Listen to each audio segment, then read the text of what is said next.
siŵr, da ni'n ymweddus iawn i ddatblygu polisïau a gweithgareddau sydd yn hyfryd a chlysur.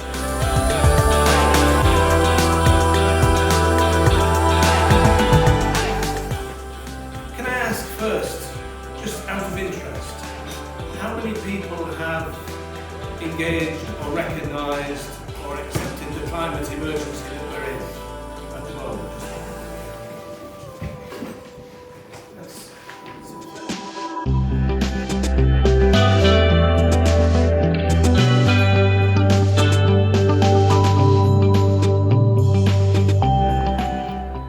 So we've got to recognise that the infrastructure we have built is not fit for purpose, it's not fit for the 21st century.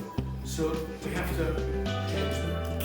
We've also got to recognise our internal infrastructure too, our psychological infrastructure. There's also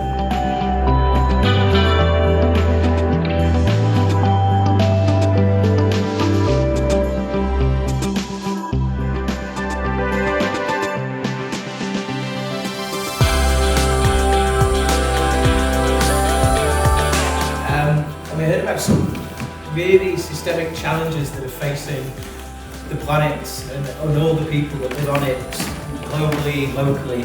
And I think we heard some solutions today as well.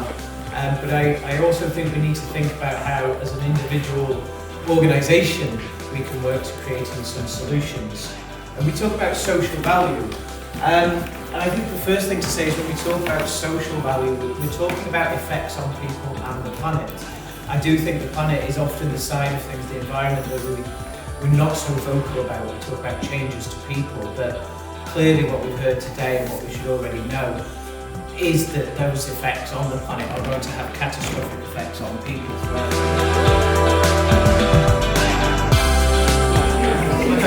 Wel, dwi'n meddwl fod y bore wedi bod yn llwyddiannus dros ben. Mi oedd y siaradwyr yn dda I gyd, ac wedi dysgu, a mae'n wedi tacluso. Pethau o'n i'n weithio gwybod, ond i roed o'r efoigolydd a weld y llun yn gyflawn.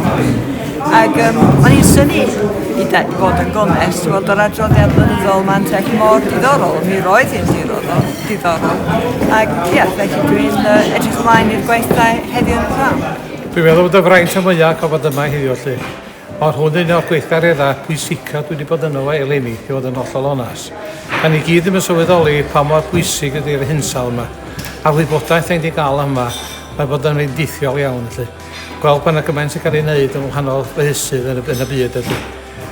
Unig beth ydych chi'n gwneud ydy gwerthfawrogi beth wedi cael yma, bore yma'r wybodaeth wedi cael.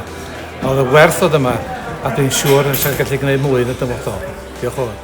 What an interesting day. People from lots and lots of voluntary sector organisations all coming together for convergence to really think what's the role of the voluntary sector in the climate emergency transition that we know we have to make.